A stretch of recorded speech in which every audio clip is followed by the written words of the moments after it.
ஸ்ரீராம் ஸ்ரீராம்.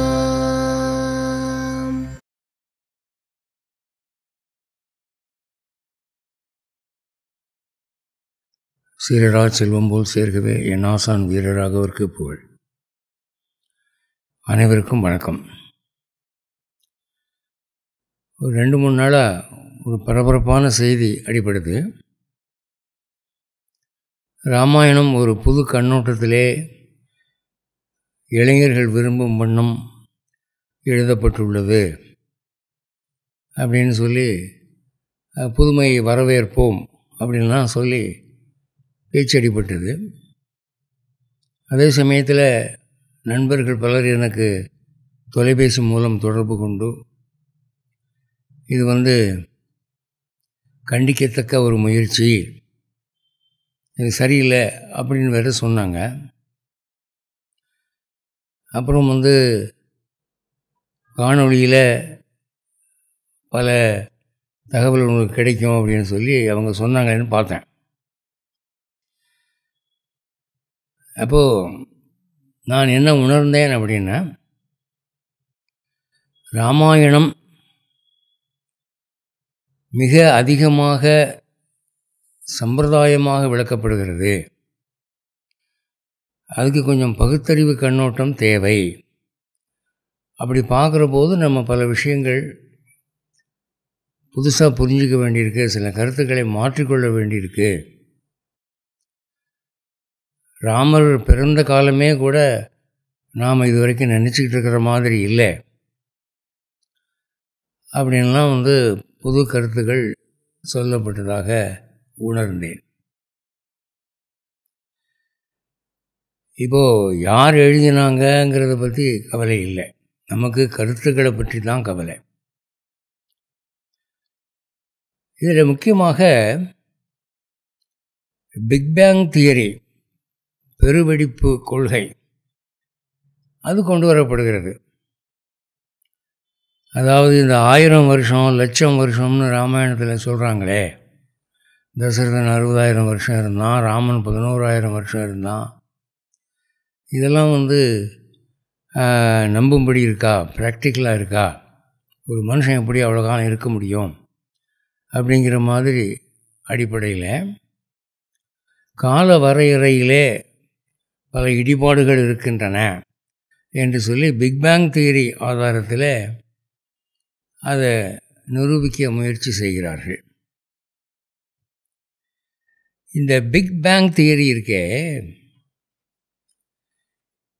இது என்ன கொள்கை, யார் சொன்ன கொள்கைன்னு பார்த்தீங்கன்னா,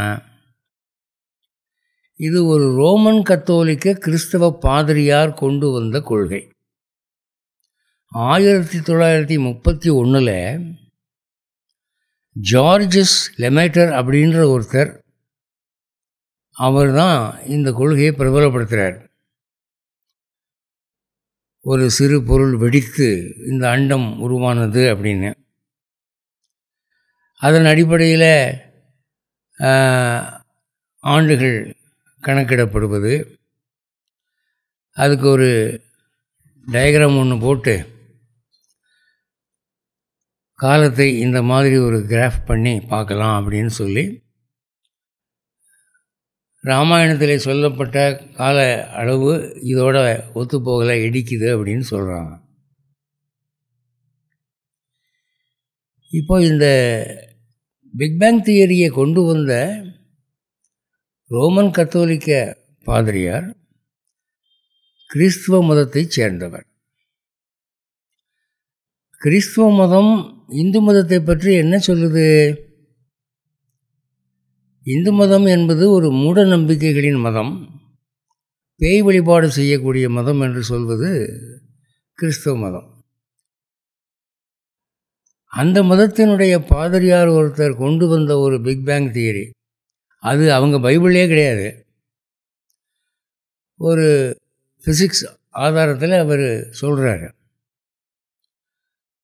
அந்த ஆதாரத்திலே வால்மீகி ராமாயணத்தை நாம் எடை போடுறதுன்னா இது தங்கத்தை தகரத்தில் உரைச்சி பார்க்குற மாதிரி இருக்குது. தங்கத்தை உரைச்சி பார்க்குறதுக்கு டச் ஸ்டோன் வேறு இருக்குது, கசவுட்டி வேறு இருக்குது. அதிலெல்லாம் உரைச்சி பார்த்து தங்கம் அசலாக டூப்ளிகேட்டானு சொல்லணும். இந்த மதம், இவர் ஜார்ஜ் எந்த மதத்தை சேர்ந்தவரோ அந்த மதமே இந்து மதத்தை இளக்காரமாக பரிகாசமாக பேசுது. அவர் கொண்டு வர்றாரு ஒரு தியரி, பிக் பேங் தியரின்னு. அப்போ அதை நீங்கள் நம்புறீங்களா? பிக் பேங் தியரி நீங்கள் நம்புறீங்களா? நம்பினாதான் உங்கள் பேச்சு எடுபடும். அந்த நம்பிக்கையின் அடிப்படையிலே நீங்கள் ராமாயணத்தை இட போட வர்றீங்க. இப்போ இது ரெண்டுமே இடிக்குது, பச்சை மண் சுட்ட மண் மாதிரி. காரணம் என்ன சொல்கிறீங்க? ஒரு பகுத்தறிவுக்கு ஏற்புடைத்தாக இல்லை ராமாயணத்திலே சொல்லப்பட்ட பல விஷயங்கள் அப்படின்னு. நாம் ஒன்று புரிஞ்சுக்கணும், இந்த உலக வாழ்விலே நிகழ்வுகள் இரண்டு வகையாக பிரிக்கப்படும். ஒன்று, நடைமுறை பரீட்சையிலே சீயிங் இஸ் பிலீவிங், காண்பதுதான் நம்பத்தகுந்தது. அடுத்து லெபார்டரி ப்ரூஃப், அது மூன்றாவது மனிதனுக்கு நிரூபிக்கத்தக்கதாக இருக்க வேண்டும். இப்படிப்பட்ட விஷயங்களை தான் நாம் நம்புவோம். அந்த ஆதாரத்தில் தான் physics, chemistry, astronomy, history, medicine இதெல்லாம் இயங்குது. அப்போது கண்ணால் பார்த்து கையால் தொட்டு ஒருத்தருக்கு காட்டக்கூடிய விஷயங்கள் அந்த விஞ்ஞான முடிவுகள். இது ஒரு சார் நிகழ்வு.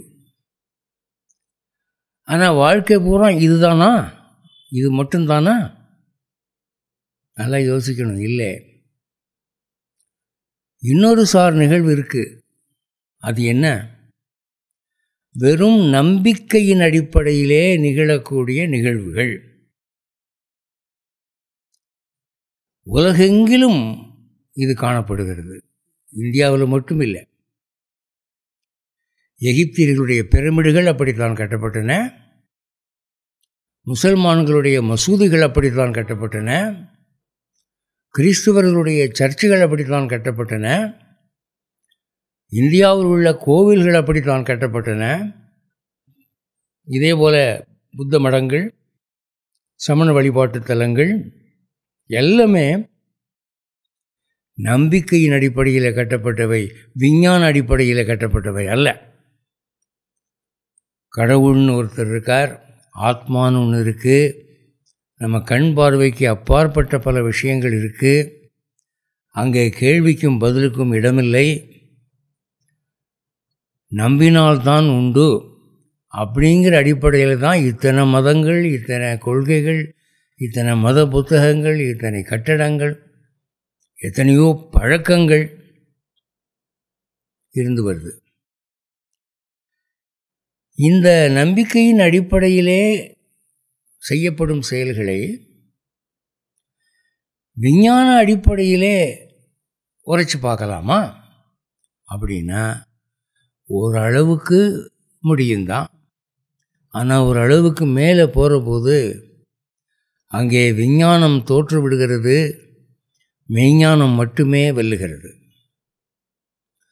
மெய்ஞானத்துக்கு மட்டுமே சம்பந்தப்பட்ட விஷயங்களை விஞ்ஞானத்தினால் நீங்கள் எடை போட முடியாது, தீர்ப்பு வழங்க முடியாது.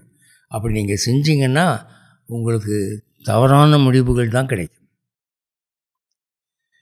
இப்போ ராமாயணத்தில் நம்ம ராமனுடைய ஆயுள், ராமனுடைய காலம் இதெல்லாம் நம்ம நம்பும்படியாக ப்ராக்டிக்கலாக இருக்கணும்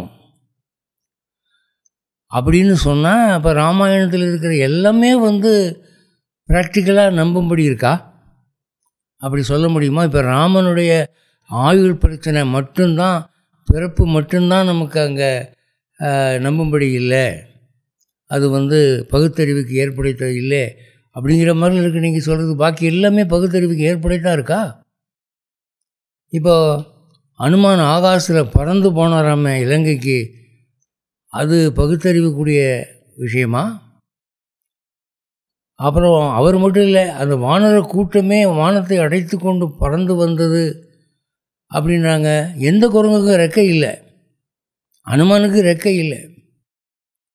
ரெக்கை இல்லாத இந்த குரங்குகள் பறந்தன அப்படின்னு ராமாயணம் சொல்லுது. அப்புறம் தசரதனுக்கு குழந்தையில் ஒரு யாகம் பண்ணாராம். அந்த யாகத்தில் ஒரு தெய்வம் தோன்றி ஒரு பாத்திரத்தில் பாயாசம் கொடுக்குது. இந்த பாயாசத்தை உன் மனைவிகளுக்கு கூட உனக்கு குழந்தை பிறக்கும்னு. இது பகுத்தறிவுக்கு ஏற்படுத்தா இருக்கா? அதெல்லாம் நீங்கள் நம்புறீங்களா? ஆரண்யத்துக்கு போகிறான் ராமன் சீதையை கூட்டிக்கிட்டு. அங்கே அத்திரி முனிவருடைய ஆசிரமத்துக்கு போகிறாங்க. அத்திரி முனிவர் தன் மனைவியை காட்டி ராமனுக்கும் சீதைக்கும் ஒன்று சொல்கிறாரு. இந்த வயதான பெண்மணியை லேசாக இட போடாதீங்கப்பா. இந்த அம்மா ரொம்ப தவ வலிமை மிக்கவர். அவருக்கு எவ்வளவு தவ வலிமைன்னா, ஒரு தடவை 10 வருஷம் மழை இல்லாமல் போச்சு, கங்கையே வற்றி போச்சு. அப்போ இந்த அம்மா தானே மழையாக இருந்த அனைத்து தாவரங்களையும் உயிர்ப்பித்து வாழ வைத்தாள். கங்கை நீர் வெள்ளம் குறையாமல் ஓடும்படி பண்ணினார். 10 வருஷம் பண்ணினார். அவ்வளவு தவ வலிமை நிறைந்தவர் அப்படின்னு சொல்கிறார். இது பகுத்தறிவுக்கு ஏற்படுத்தா? ஒரு பொம்பளை அப்படி செய்ய முடியுமா? இன்றைக்கி எந்த பொம்பளையாவது அப்படி செய்ய முடியுமா? அடுத்து ராவணனுக்கு என்னமோ 10 தலை இருந்துச்சாமே. அவன் சிவனை நோக்கி தவம் இருக்கிற போது ஒவ்வொரு தலையாக அறுத்து வச்சான்னு வேறு சொல்லியிருக்கு. ஸோ இது வெறும் சிம்பாலிக்குன்னு சொல்ல முடியாது. 10 தலை இருந்தால் அவர் எப்படி படுப்பான்? சைடில் படுப்பான். நம்பர் வேறு ஈவனாக இல்லையே. இப்போ இங்கிட்டு கொஞ்சம் அங்கிட்டு கொஞ்சம் நடுவில் ஒன்று அப்படின்னு கூட்டி பார்த்தா மொத்தம் 10 வருதுன்னா பரவாயில்ல. 10ங்கிற நம்பரை நீங்கள் 2ஆக பிரிச்சிங்கன்னா உங்களுக்கு ஈவனாக வராது. அது பார்க்கவே நல்லா இருக்காது. அவன் சைடில் திரும்பி எப்படி படுப்பான்? சளி பிடிச்சா எந்த மூக்கு ஒழுகும்? இதெல்லாம் பகுத்தறிவின் பாடுபட்டதா? அதை நம்புறீங்களா? அப்புறம் சீதை ஜனகன் தனக்கு இப்போ குழந்தை இல்லைன்னு யாகம் பண்ணின போது தசரதனுக்காவது மனைவிகளுக்கு பிள்ளை பிறந்துச்சு. இவன் ஜனகன் கேஸ் அதை விட மோசம். பூமிக்குள்ளேருந்து வந்துச்சான். எங்கேயாவது பொம்பளை பிள்ளை பூமிக்குள்ளேருந்து வருமாய்யா? சரி, வந்தது தான் வந்தா. அவள் சாவு எப்படிறான்னா திரும்பி பூமிக்குள்ளே போயிட்டாளாம். From earth into the earth. இது பகுத்தறிவுக்கு ஏற்படுத்தா இருக்கா? நம்பும்படியாக இருக்கா? ப்ராக்டிக்கலாக இருக்கா? அதுக்கப்புறம் மாரீச்சன் ஒருத்தன் இருந்தான். அவன் ராவணன் அனுப்பப்பட்டு சீதையை டிஸ்ட்ராக்ட் பண்ணுறதுக்காக ஒரு மானா மாறினானாம். பொன் மானா மாறினானாம். அது எப்படி? ஒரு கேரக்டர், அவன் ராட்சசனோ மனுஷனோ, அவன் மானா மாற முடியுமா? அது எப்படி மாற முடியும்? அது பகுத்தறிவுக்கு உட்பட்டதா? அப்புறம் முதன்னு ரிஷிமுக பர்வதத்திலே சுக்ரீவன் அனுமன்லாம் ராமனையும் லக்ஷ்மணனையும் பார்க்குற போது அவங்க யாருன்னு தெரிஞ்சுக்கிறதுக்கு அனுமன் மனிதனாக உருமாறி வந்தான் அப்படின்னு சொல்லியிருக்கு. அது எப்படி ஒரு குரங்கு மனுஷனாக மாற முடியுமா?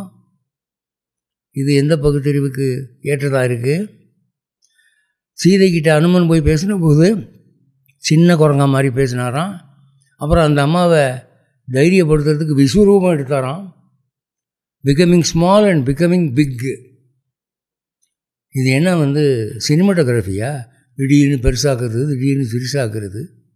இதெல்லாம் பகுத்தறிவுக்கு ஏற்ற ஒரு வாதமா? இதெல்லாம் ராமாயணத்தில் இருந்தது. விபீஷணன் அவங்க அண்ணன் போடா வெளியேன்னு சொன்னோடனே சாயின்னு வானத்தில் பறந்து அங்கேருந்து பறந்துக்கிட்டே ராமன்ட்ட சேரான். அது எப்படி பறக்க முடியும்? அவனுக்கு ரெக்கை இருந்துச்சா? இல்லையே. அவன் என்ன விங்லெஸ் ஃப்ளைட்டு அந்த மிஷின்லாம் வச்சுருந்தான் அவன்? இல்லையே. ராமாயணத்தில் எடுத்த விஷயமெல்லாம் பகுத்தறிவுக்கு அப்பாற்பட்டதாய் நம்பிக்கை இருந்தால் மட்டுமே ஏற்றுக்கொள்ளக்கூடிய ஒரு காவியமாக அது இருக்கிறது. என்னமோ ராமனுடைய பிறப்பும் ஆயுசும் மட்டும் இர்ரேஷனல் அப்படின்னு சொல்லிட்டு நாங்கள் அதை டேட் ஆஃப் பர்த் நாங்கள் புதுசாக ஃபிக்ஸ் பண்ணுறோம். அப்படின்னு பேங்க்னு வெடிக்கிறீங்க. அது ஒரு நூல் பிடிச்சாவா எல்லாத்துக்கும் பிடிக்கணும் ஒரே மாதிரி.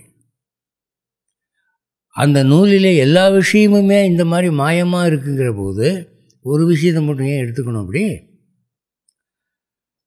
அடுத்து இந்த இளைஞர்கள் இந்த மாதிரி பழைய மாயதந்திரம் மாதிரி புராணங்களாக சொல்லி சொல்லி அவங்க நம்பிக்கை குறைஞ்சி போச்சு. இந்த பௌராணிகர்கள்லாம் இப்படி பேசி பேசி இளைஞர்கள்லாம் இது விஞ்ஞான காலத்தில் வாழ்கிறாங்க. ராக்கெட்டில் அவன் சந்திரனுக்கும் செவ்வாய்க்கும் போகிற காலத்தில் இன்னமும் இந்த மாதிரி புராணங்களை சொல்லிக்கிட்டு இருந்தால் எப்படி? கொஞ்சம் சயின்டிஃபிக்காக இறங்கி வருவோம், ரேஷனலாக பேசுவோம். அப்போ தான் இந்த யங்கர் ஜெனரேஷனை கவர் பண்ண முடியும். நீங்கள் வெறும் நம்பிக்கைன்னு சொன்னீங்கன்னா உள்ள கூட்டமும் போயிடுமே. அதனால் கொஞ்சம் let's bring in rational thinking அப்படின்னு சில பேர் சொல்கிறாங்க. இப்போது இந்த ரேஷனல் திங்கிங் கொண்டு வந்தீங்கன்னு வச்சுக்கோங்க, இது இதோடு நிற்குமா? ஒவ்வொரு விஷயத்துக்கும் ரேஷனல் திங்கிங் கொண்டு வருவான். நீ ராமனுடைய பிறப்பு ஆயுளில் பகுத்தறிவை கொண்டு வந்த, எனக்கு மற்ற விஷயமும் எல்லாம் இடிக்குது, எல்லாத்தையுமே ரேஷனலாக மாற்று அப்படின்னு சொல்லி ராமாயணம்னு ஒன்று நடக்கவே இல்லை. அதை சும்மா அலிகாரிக்காக சொல்லி வச்சாங்க. இதுக்கு அர்த்தம் இது, இதுக்கு அர்த்தம் இது அப்படின்னு சொல்லி புதுசாக ஒரு இன்டர்பிரிட்டேஷன் இளைஞன் கொடுப்பானா மாட்டானா? வரும், நிச்சயம் வரும். இன்னும் ஒரு 50 வருஷத்தில் அப்படி வந்துடும். எல்லா புராணங்களுக்கும் எல்லா இதிகாசங்களுக்கும் பகுத்தறிவு விளக்கம்தான் பொருத்த முடியுது, நம்பிக்கைக்கு எங்கள் வேலையே இல்லை அப்படின்னு ஒரு காலம் வரும். அதுக்கு வழிவகுக்கிறீங்களா? ராமாயணம் இந்த நாட்டின் ஜீவனாடி. கோழையாக இருந்த ஒரு MK காந்தி ராமநாமத்தை சொல்லி தான் மகாத்மா காந்தி ஆனார், உலகத் தலைவரானார். சத்ரபதி சிவாஜி, நேதாஜி சுபாஷ் சந்திர போஸ் எல்லோருமே ராமாயணத்தை படித்து தான் பெரிய தலைவர்களானார்கள். அவங்களே சொல்லியிருக்காங்க. அப்படிப்பட்ட ஒரு ராமாயணத்தை பகுத்தறிவு கண் கொண்டு பார்க்குறேன்னு சொல்லி அதனுடைய அந்தஸ்தை இறக்குறீங்களே. நான் என்ன சொல்கிறேன், இப்போ என்னுடைய சொந்த வாழ்க்கையில் கடந்த 25 வருஷமாக என்னை நெருங்கி அணுக்கமாய் பழகக்கூடிய நண்பர்களுக்கு what is faith, how to increase faith, how to perform miracles என்று நான் 25 வருஷமாக கிளாஸ் எடுத்துக்கிட்டு இருக்கேன். நான் காட்டிய வழியிலே அவர்கள் பயணித்து அவர்கள் அடைந்த பலன்கள் பல. என்னையா இது ஒரே மிராக்கிளாக இருக்குது, இது எப்படி நடந்துச்சு, இது எப்படி நடக்குது என்று திரும்பி என்னையே கேட்குறாங்க. ஒரு நண்பர் ஒரு லாரி ஆஃபீஸுக்கு இடத்த வாடகைக்கு விட்டுருந்தார். அவனை காலி பண்ண சொன்னால் பண்ண மாட்டேங்கிறான். இவர் போலீஸுக்கு போனார், கோர்ட்டுக்கு போனார், அரசியல்வாதியை பிடிச்சார், ரவுடி வேலை பார்த்தாரு, என்னென்னமோ பண்ணி பார்த்தாரு, அவன் கிளம்ப மாட்டேங்கிறான். என்கிட்ட சொன்னார். நான் ஒரு ஆன்மீக வழி சொன்னேன். 4 நாள் ஓடியே போயிட்டான். அவருக்கு ஒரே ஆச்சரியம். உடனே வெஜிடேரியனாக மாறினார். எனக்கு வைஷ்ணவ தீட்சை வேணும்னு கேட்டார். அவரை கூட்டிகிட்டு போய் குளிப்பாந்தண்டத்தில் சம்பத்துண்டாச்சாரியார்கிட்ட சமாசனம் வாங்கி கொடுத்தேன். ஒரு வைணவ வாழ்க்கை வாழ்ந்து ஒரு உத்தம வைணவராக உயிர் நீத்தார். இப்போது இதெல்லாம் எப்படி நடக்குது அப்படின்னு சொன்னால், நான் அனுமார குரங்குன்னு நம்புகிறேன். மனுஷ பைய வாழை ஒட்டி வச்சுக்கிட்டு இருந்தான், அப்படி ஒரு ஜாதி இருந்தது, ஹியூமன் ரேஸுன்னு நான் நினைக்கல. அப்படி நினச்சிருந்தால் எனக்கு இது நடக்காது. ராமாயணத்தில் எழுதப்பட்டது ஒவ்வொரு அக்ஷரமும் உண்மை என்று நான் நம்புகிறேன். அஃப்கோர்ஸ் இன்றைக்கி அது நடக்கலை, எங்கேயுமே காணோம். ராமாயணத்தில் நடக்கிற எந்த சம்பவத்தையும் இன்றைக்கி நம்ம பார்க்க முடியாது.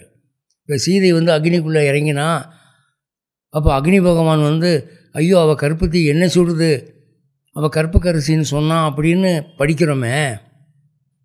இன்றைக்கி உலகத்தில் எத்தனை மனைவிமார்கள் இருக்கிறார்கள், அதில் நீங்கள் எந்த மனைவி ஒழுக்கமானவன் நினைக்கிறீங்களோ அவளை நெருப்புக்குள்ளே இறங்க சொல்லுங்கள் பார்ப்போம். இன்றைக்கி அக்னி பகவான் சர்டிஃபிகேட் கொடுக்குறான்னா பார்ப்போம். நடக்காது, இது எங்கேயுமே நடக்காது. ஆனால் ராமாயணத்தில் அது நடந்துச்சு அப்படின்னு சொல்லி எழுதப்பட்டிருக்கு. நான் அதை நம்புகிறேன்.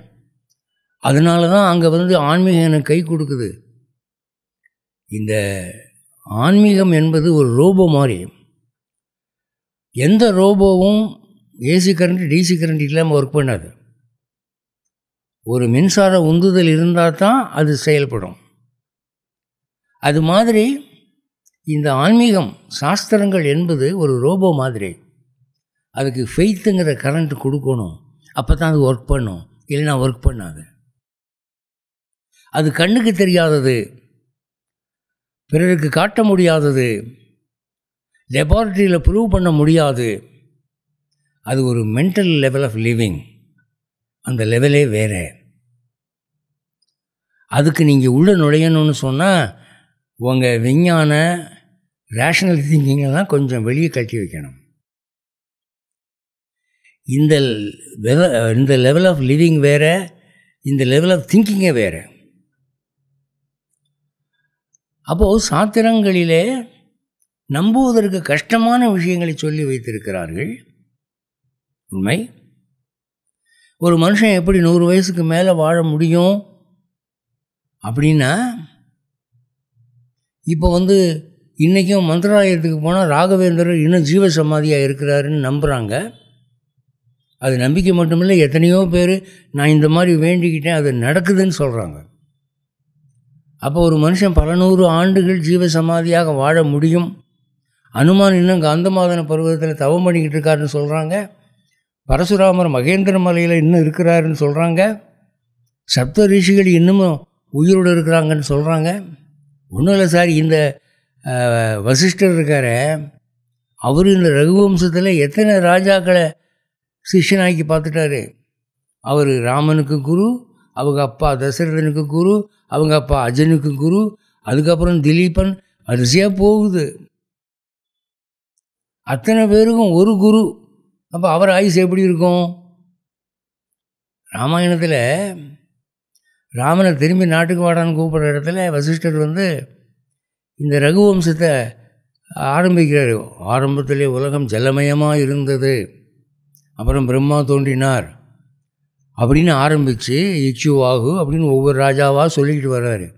அந்த லிஸ்ட்டு பார்த்தாலே உங்களுக்கு லட்சக்கணக்கான வருஷம் ஓடியாருதே.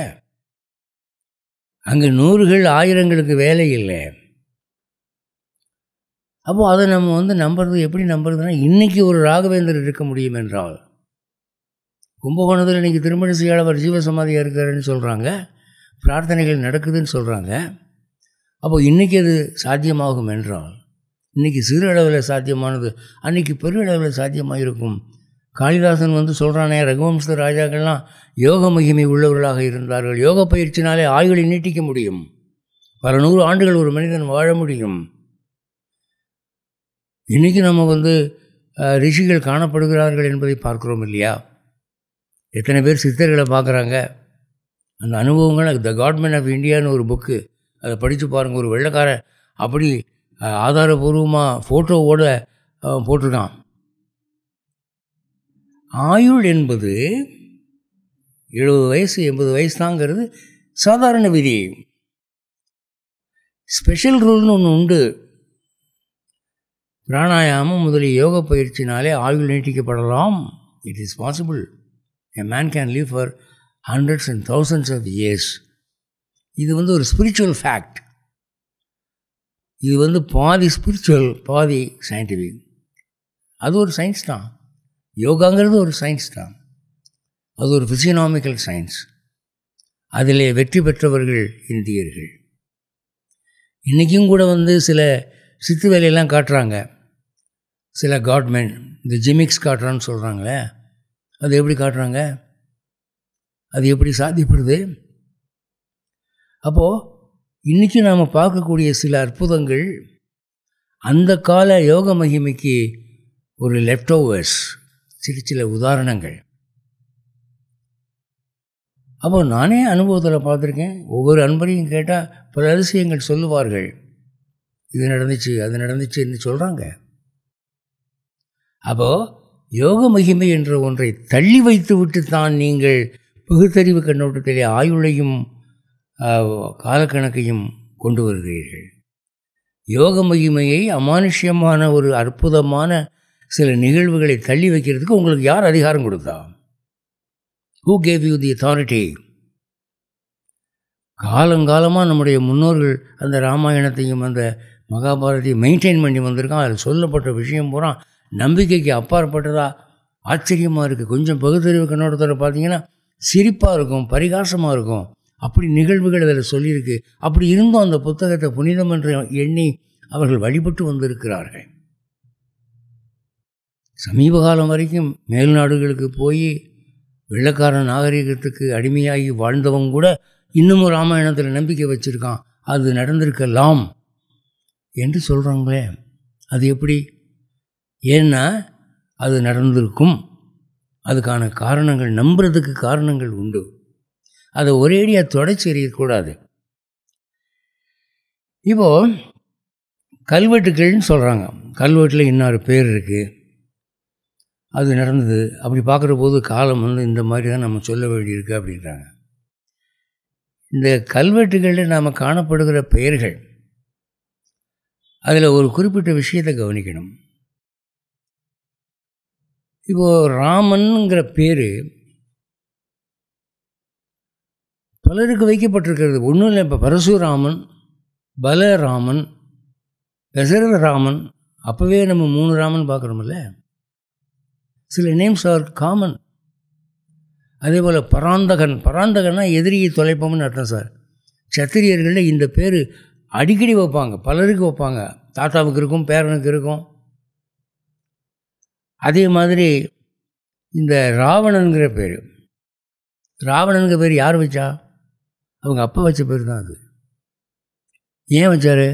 ராவயதி இது ராவணகா, எதிரிகளை கதற வைக்கிறவன் என்று அர்த்தம். எப்போவுமே தன் மகன் வீரனாக பேர் வாங்கணுன்னு அப்போ நினைப்பான். அதனால் என்ன பண்ணுவான்? மார்த்தாண்ட வீரன்னு பேர் வைப்பான். நிஜத்தில் அந்த மகங்காரன் அடுப்படியில் பெருச்சாயை பார்த்து நடுங்கிக்கிட்டு இருப்பான், அது வேறு விஷயம். ஆனால் தகப்பன் மகன் வீராதி வீரனாக இருக்கணும்னு தானே ஆசைப்படுவான். அதனால் இப்படி பேரில் வைப்பாங்க. மார்த்தாண்டன், பராந்தகன், ராவணன், இப்படி பேரெலாம் காமனாக இருக்கும். நீங்கள் கல்வெட்டில் ஒரு பேரை பார்த்துட்டு இவன் தான் அவன் டக்குன்னு ஒரு முடிவுக்கு வந்துட முடியாது.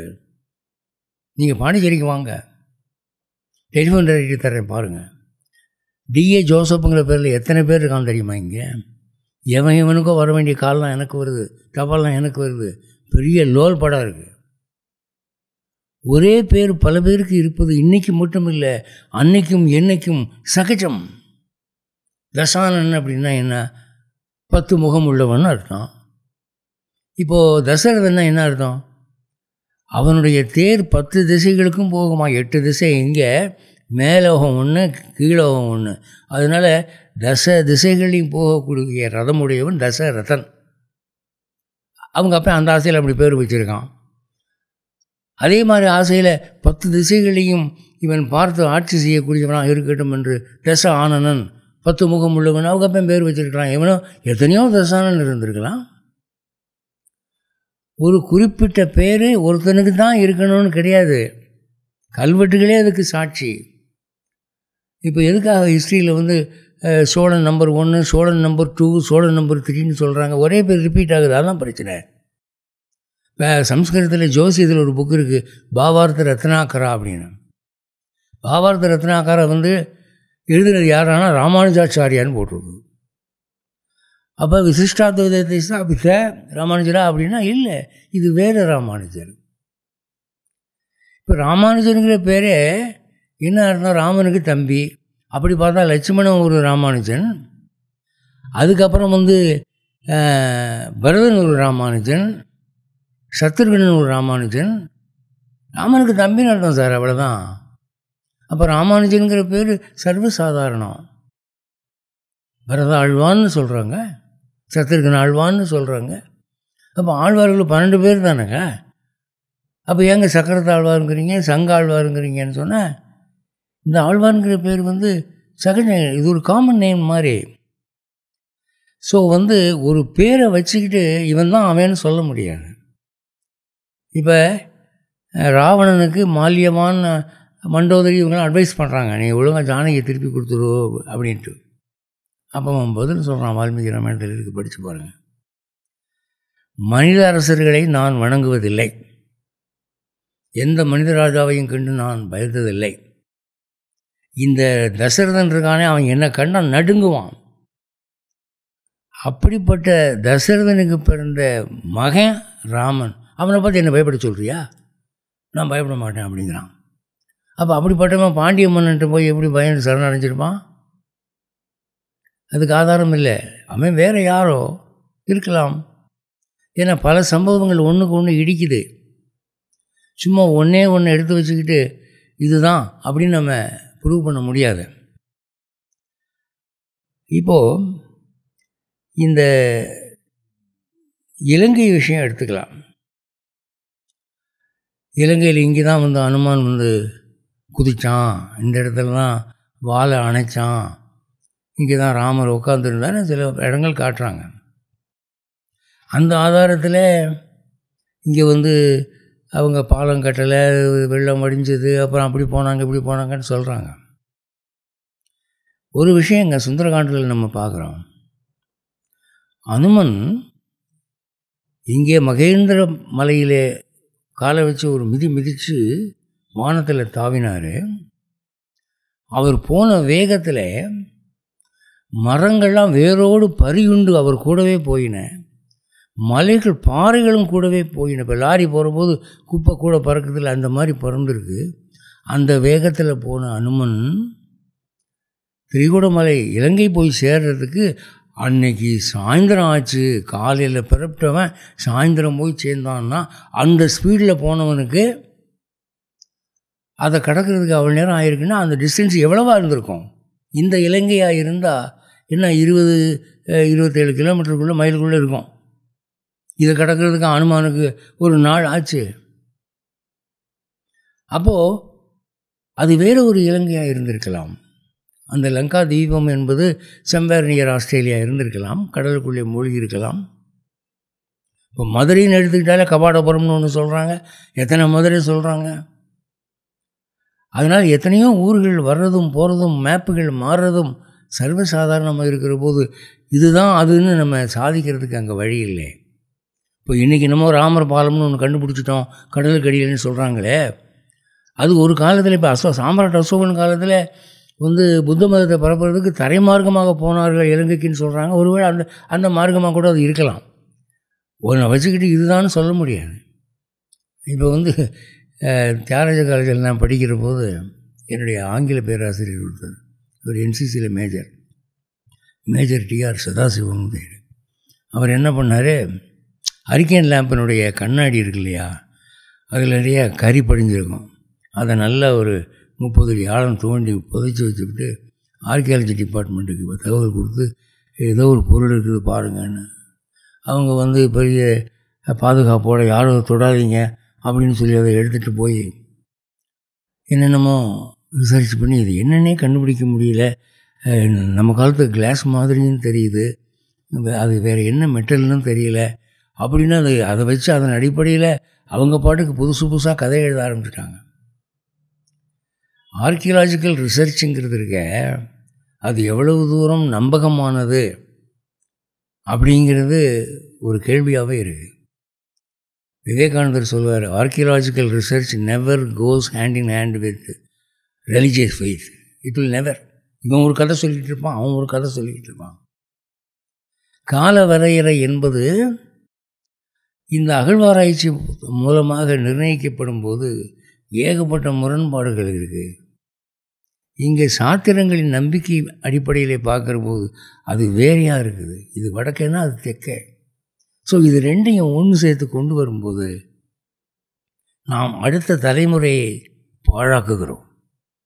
அவங்களுக்கு நம்பிக்கையை ஊட்டி ஆன்மீகத்தை வளர்ப்பதை விடுத்து பகுத்தறிவு என்ற பெயரினாலே சாத்திர நம்பிக்கை இருக்கிற கொஞ்சம் நஞ்ச நம்பிக்கையும் இழக்க வைக்கிறோம். நாம் நம்பிக்கை ஊட்டி வாழ்வில் அற்புதங்கள் நிகழ்த்துவது எப்படி என்று வழிகாட்ட வேண்டும்.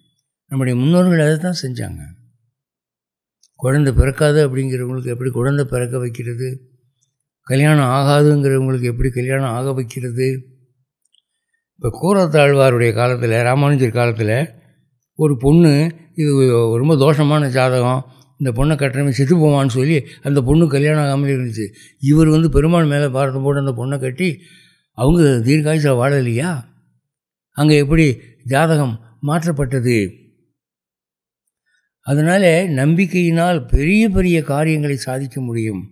நம்பினார் கெடுவதில்லை, 4 மறை தீர்ப்பு அப்படின்னு சொன்னால் அந்த மறையே எங்களுக்கு டவுட்டு அப்படின்னு நீங்கள் புஸ்தகம் எழுதுறீங்க. நம்பிக்கையை தகர்க்கக்கூடிய நூல்கள் எழுதுவது சுலபம், நம்பிக்கையை வளர்க்கக்கூடிய நூல்களை எழுதி நம்பிக்கையை வளர்த்து காட்டி நடைமுறையிலே அற்புதங்கள் நிகழ்த்தி காட்டுவது கடினம். ஆன்மீகவாதிகள் அதைத்தான் செய்ய வேண்டும். இல்லாட்டி இந்த புஸ்தகத்துக்கு வராதிங்க. நீங்கள் உங்கள் இஷ்டமான வேறு புஸ்தகங்களை பற்றி எழுதுங்க. அது ஒன்று.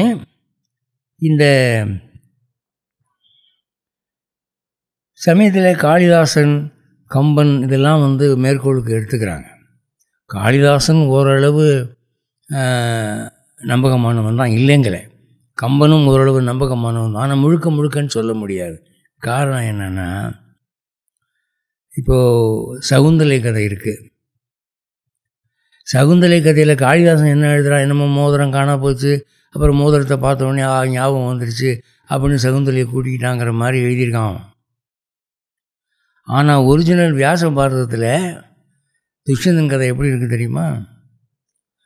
அவன் இந்த ஜமீன்தார் வேலை பண்ணிவிட்டான். காட்டில் போன இடத்துல சகுந்தலையை அழகை பார்த்து அவளோட படுத்து கிடந்து குழந்தைய உண்டாக்கிட்டு, அப்புறம் பின்னால் அரண்மனைக்கு வந்த பிறகு இவளை நான் பார்த்ததே கிடையாது, எனக்கு தெரியாது அப்படின்னு கழிச்சு கட்டிடலாம். ஊரில் 1000 பிள்ளை இருக்கும், எல்லா பிள்ளையும் என் பிள்ளைன்னு சொல்லிக்க முடியுமா நான்? அப்படின்ற மாதிரி அவன் உல்ட்டா பண்ணிவிட்டான். மனமறிந்து அவன் செய்த குற்றம் அது. அவளை ஒரு வகையாக கட் பண்ணி விட்டுருவோம், காட்டில் கடந்த பொம்பளை எதுக்கு நம்ம அரண்மனையில் கூப்பிட்டு வச்சுக்கணும் அப்படின்னு நினச்சிட்டான் அவன். இந்த கால சண்டியர்கள் வேலை இது. அப்போது தேவர்கள் அங்கே சகுந்தலை ஒரு புனிதமான பெண்ணாக இருந்ததாலும் அவளை வளர்த்த மகரிஷியினுடைய பெருமையினாலும் தேவர்கள் அசரீரியாக சொல்லி, துஷ்யந்தா நீ தவறு செய்கிறாய், இது பாவம், உன் புண்ணியமெல்லாம் பாழாயிடும், ஒழுங்காக ஏற்றுக்க, நீ தானே அவளை கெடுத்த என்று மிரட்டி அவளை சேர்த்து வச்சுருக்காங்க. இதுதான் ஒரிஜினல் நடந்த கதை. காளிதாசன் என்ன பண்ணிட்டான், இதை அப்படியே நம்ம எழுதினோம்னா ஹீரோ இமேஜ் போயிடும் அப்படின்னு சொல்லிட்டு அதுக்கு ஒரு சிருஷ்டி பண்ணுறான். அவன் புது கதை, அது மறந்து போச்சு, அப்புறம் ஞாபகம் வருது. இதெல்லாம் அவன் பண்ண வேலை. இதுக்கு பொய்டிக் லிபர்ட்டின்னு சொல்லுவாங்க, பொய்டிக் லைசன்ஸ். எழுத்தாளர்களுக்கு, கவிஞர்களுக்கு ஓரளவு சுதந்திரம் உண்டு கதையை மாற்றுறதுக்கு அப்படின்ட்டு. அதனால் எல்லாத்துக்கும் காளிதாசன் சொல்ல முடியாது. அது எவ்வளோ தூரம் ஆத்தென்டிக்னு பார்க்கணும். கம்பன் எடுத்துக்கோங்க. கம்பராமாயணத்தில் இரணிய வதை படலம் ரொம்பவும் ஃபேமஸ்ஸு. அந்த இரணிய வதை படலத்தில் இவன் கம்பன் வாசிக்கிற போது நரசிங்க பெருமாள் கைத்தட்டி ரசித்தார் அப்படின்லாம் கூட பார்க்குறோம். ஆனால் ஒரிஜினல் வால்மீகி ராமாயணத்தில் இரணிய வதை படலம் இல்லை. விபீஷணன் இரணியன் கதையை சொல்லி ராவணனுக்கு அட்வைஸ் பண்ணுற மாதிரி கம்பன் எழுதியிருக்கான். ஆனால் வால்மீகி ராமாயணத்தில் அது இல்லை. இல்லாததை அவனை கம்பன் சிருஷ்டி பண்ணியிருக்கான். அவனுக்கு யார் ரைட் கொடுத்தா? Poetic licence. சரி இருக்கட்டுமே, நல்லா தானே கதை, நல்லா தானே இருக்குது, மக்களுக்கு இந்த ஷாக்கில் இந்த கதை பரவட்டுமே அப்படின்னு அவனாக சொந்தமாக இமேஜினேட்டிவாக பண்ண வேலை இது. அப்போ கம்பன் ரிலையபிள் தான் ஒரு அளவு. அவன் சொந்தமாக சில காரியங்கள்லாம் சேட்டை பண்ணுவான், அங்கே கவிஞன் நிரூபிக்கிறான். வியாசர் மகரிஷி, காளிதாசன் இலக்கிய புலவன், வால்மீகி மகரிஷி, கம்பன் இலக்கிய புலவன். இலக்கிய புலவர்களும் மகரிஷிகளும் சமமாக மாட்டார்கள். இலக்கியத்திலிருந்து என்ன உதாரணம் காட்டலாம், ரிஷி வாக்கியத்திலிருந்து என்ன உதாரணம் காட்டலாம்னு வியவஸ்தை இருக்குது. இஷ்டப்படி எல்லாத்துக்கும் எல்லா உதாரணம் காட்டக்கூடாது, காட்ட முடியாது. அது மிஸ்கைடன்ஸ் ஆஃப் ஹிஸ்டரி. இதிகாசம்னா தஸ் இட் ஹேப்பன்ட், அது சரித்திரம், அது புராணம் இல்லைன்னா அப்போ புராணமெல்லாம் ஹம்பக்னு அர்த்தமா? இதிகாசம் சரித்திரம் என்றால் புராணங்களும் சரித்திரம்தான். புராணம்னா பழையதுன்னு அர்த்தம். எல்லாமே சரித்திரம்தான். நம்புறது கஷ்டமாக இருக்குது. இன்றைக்கி இருக்கிற சொசைட்டியை வச்சு நம்ம அன்றைக்கி கதையை நம்புறது கஷ்டமாக தான் இருக்கும். புஷ்ப விமானத்தில் ராவணன் பறந்தாங்கிறத நம்ப முடியுதா? அது மாதிரி பல விஷயங்கள் மாறிப்போய் விட்டன. ஒன்றும் இல்லை. இப்போ என்னுடைய குரு சொல்லுவார், அவர் காலத்தில் ஒருத்தன் ஏதோ திருட வந்திருக்கான் அவன் கிராமத்தில், பிடிப்பட்டான். உடனே பிடிச்சவங்க விடமாட்டேன் அப்படின்னு சொல்லி கெட்டியாக பிடிச்சிக்கிறப்ப அவன் தப்பிக்கிறதுக்கு என்ன பண்ணிட்டான், ஒரு கையை வெட்டி விட்டு ஓடிட்டான். கை மட்டும் இவங்க கிட்ட இருக்குது, பள்ளி வால் மாதிரி. அவன் ரத்தம் ஒழுக ஒழுக இந்த கையால் மூடிக்கிட்டு 9 கிராமம் தாண்டி ஓடி மறைஞ்சிட்டான். அவனை பிடிக்க முடியல. இது நடந்ததுன்றாரு. இன்றைக்கி இது சாத்தியமா? இன்றைக்கி ஒருத்தன் கையை வெட்டுனீங்கன்னா அவனால் 100 அடி கூட ஓட முடியாது, கீழே விழுந்துருவான், தலை சுற்றி வந்துடும். ஆனால் அப்படி ஆளுங்க இருந்திருக்கிறாங்க ஒரு 100 வருஷத்துக்கு முன்னால் வரைக்கும். அந்த மாதிரி பலசாலிகள் இருந்திருக்கிறாங்க. வர வர எல்லாம் குறைஞ்சிக்கிட்டு வருது. டீஜெனரேஷன், ஹெல்த்து போச்சு, வெல்த்து போச்சு, மெமரி பவர் போச்சு, ரிலேஷன்ஸ் போச்சு, கலா ரசனை போச்சு. இப்போ கண்ணாடி போடாதவனே கிடையாது, எல்லோரும் கண்ணாடி போட ஆரம்பிச்சிட்டாங்க. இதே மாதிரி காதில் செவிட்டு மிஷின் எல்லோரும் வச்சுருவான். சீக்கிரம் பாருங்கள், மனுஷன் எடுத்துக்கிட்டால் எல்லோரும் கண்ணாடி போட்டிருப்பான், காதில் செவிட்டு மிஷின் இருக்கும். அந்த மாதிரி ஒரு காலம் வரப்போகுது. எல்லாம் கீழ் நோக்கி போய்கிட்டு இருக்கு. ஏன்னா அஸ்திவாரமான தெய்வ நம்பிக்கை, சாஸ்திர நம்பிக்கையை பரிகாசம் பண்ணி அந்த பாதையை விட்டு விலகி வருகிறார்கள். அப்போ அந்த கால சமுதாயத்திலே வளங்கள் எதனால் கொடுக்கப்பட்டன? அந்த சாஸ்திர நம்பிக்கை இருந்தது, மனிதன் வளமாக வாழ்ந்தான். அப்போ தான் மனுஷன் நூற்றுக்கணக்கான வருஷம் இருந்திருக்கான், சாதிக்க முடியாதெல்லாம் சாதிச்சிருக்கிறான். கஜினி முகமது 17 தடவை படையெடுத்து அள்ளிட்டு போயிருக்கான் தங்கத்தை. அப்பவும் தங்கம் குறையலை, அவ்வளோ தங்கம் இந்த நாட்டில் இருந்திருக்கு. காரணம் என்ன? எப்படி இருந்தது? தெய்வ மகிமை. அதெல்லாம் போச்சு இல்லை. இப்போ ராமாயணத்தில் பகுத்தறிவோடு பாருங்கள், அது பூரா பொய். மகாபாரத பகுத்தறிவோடு பாருங்கள், அது பூரா பொய்ன்னு சொல்ல ஆரம்பிச்சிட்டோம்ல. அப்போ இனிமேல் தெய்வம் இருக்குமா? இங்கே தெய்வம் ஓடிடும். அதுக்கு என்ன, அது ஓடிடும் ஜாலியாக. கஷ்டப்பட போகிறது நாம தான். அதனால புராணங்களை, இதிகாசங்களை விமர்சனம் பண்ணுவதற்கு முன்பு அதற்கு நமக்கு தகுதி இருக்கிறதா, அதனுடைய விளைவு என்ன ஆகும், எதிர்கால சமுதாயத்துக்கு நாம் செய்யக்கூடியது சேவையா அல்லது இழுக்கா அப்படின்லாம் சிந்தித்து நம்ம எல்லாம் செயல்படணும். நான் எந்த ஒரு தனிநபரை பற்றியும் நான் விமர்சனம் பண்ணலை. பொதுவாக எல்லோரும் கடைப்பிடிக்க வேண்டிய ஒரு டிசிப்ளின் அது. நாளைக்கு நானே ஒரு புஸ்தகம் எழுத ஆரம்பிக்கலாம், நீங்களே ஒரு புஸ்தகம் எழுத ஆரம்பிக்கலாம். அந்த புஸ்தகம் எழுதுறது ஆன்மீக புஸ்தகமாக இருந்தால் இந்த விஷயத்தை மனசில் வச்சுக்கோங்க. பழைய கால நம்பிக்கையை நழுவும்படி, அதை பரிகசிக்கும்படியான கருத்துக்களை நீங்கள் உற்சாகப்படுத்தாதீர்கள். அது நமக்கு நல்லதில்லை, நமக்கு தான் கெடுதல் என்று கூறி இந்த அளவிலே விடைபெறுகிறேன். ஜெய் ஸ்ரீமன் நாராயண்.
श्री